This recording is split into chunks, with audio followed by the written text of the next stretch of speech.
je vous remercie de me donner la parole. Ce sera très court là, parce que vous m'avez présenté largement. Je pense que tout a été dit, parce que je n'ai pas le corpus d'écriture enseignant. Oui. Donc, je voulais simplement dire que je me sentais très, très heureuse d'être là aujourd'hui et pour entendre aussi ce qui viendra après, c'est-à-dire les témoignages d'engagement très, très concrets. Parce que c'est toujours ce que j'ai fait dans ma vie professionnelle et dans ma vie d'aujourd'hui, c'est rencontrer, c'est écouter, c'est relayer. Là, quand je définis mon métier de journaliste, j'utilise toujours cette pirouette, c'est-à-dire spécialiste de rien et curieuse de tout. Et bon, je pense que c'est un axe que j'essaie de maintenir. Voilà. Et aujourd'hui, parce que j'ai exercé cette curiosité tout au long de ma longue carrière à la Croix, et aujourd'hui, comme présidente des Semaines sociales de France, comprendre et expliquer le monde qui nous entoure, comprendre et expliquer l'univers des catholiques à ceux qui le connaissent mal, ou peu, et aider les catholiques à s'engager dans la société et dans l'Église, vous l'avez rappelé tout à l'heure. Avec un souci particulier que j'ai manifesté, en tout cas à la Croix, et que je voudrais continuer à manifester dans une nouvelle responsabilité, c'est de regarder les événements dans leur totalité, la face sombre des événements comme la face éclairée des événements. Et l'information, vous le savez, d'une façon générale, insiste beaucoup sur les drames, les catastrophes, les dysfonctionnements, les polémiques,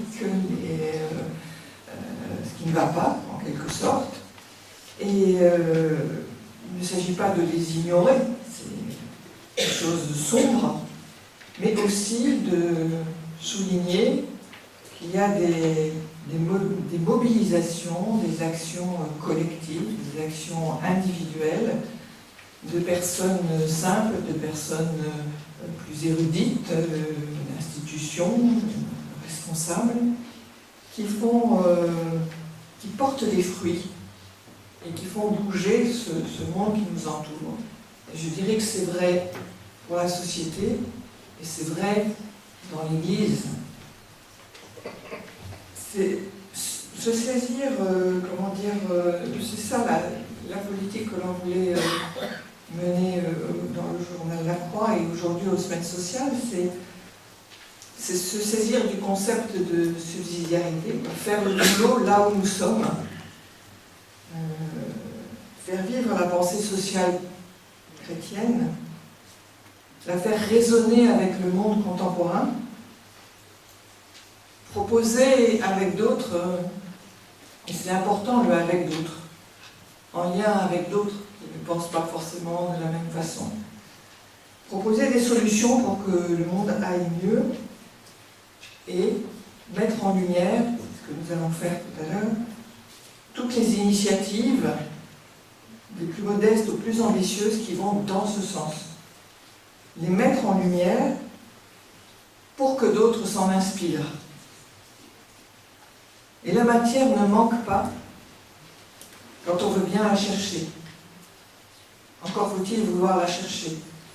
Nous savons comment l'information religieuse peut être traitée dans beaucoup de médias, un peu comme une matière politique, institutionnelle, avec effectivement les courants de pensée, les prises de position, mais de l'institution et des clercs.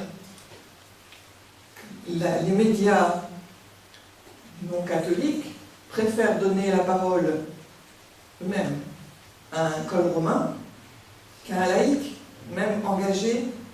Ça, c'est très très clair. Et si j'ose dire. Limite, les médias chrétiens, disons, sont plus enclins à aller voir aussi la diversité des engagements. Donc il y a aussi le regard que porte la société sur l'Église qu'il nous faut changer. Mais ce que je voulais dire, c'est que, en réaction à ce que je voulais dire, c'est que le propos que je vais tenir après portera peut-être plutôt sur des engagements ad extra que ad intra, parce que je me demande si les risques encourus aujourd'hui, le retour à une forme passée un peu de l'organisation de notre Église et de nos paroisses, ne va pas avoir pour conséquence secondaire, non seulement de faire oublier la vraie nature qu'est à baptiser, mais aussi de détourner un certain nombre de chrétiens de l'engagement social, de l'engagement dans la société. Voilà. Et donc, vous me permettrez d'avoir peut-être cet axe-là plutôt dans la deuxième partie de mon intervention. Mais là, je suis très curieuse d'entendre les témoignages que vous nous proposez, parce que j'ai toujours remarqué, en faisant à longueur de numéros la place à ces initiatives, c'est la créativité. Voilà. Je pense que je crois beaucoup à l'intelligence collective. Et c'est vrai que qu'on soit laïc ou qu'on soit laïque, je veux dire, être plusieurs à réfléchir à une solution, c'est quand même souvent plus fécond. Merci. Et à tout à l'heure.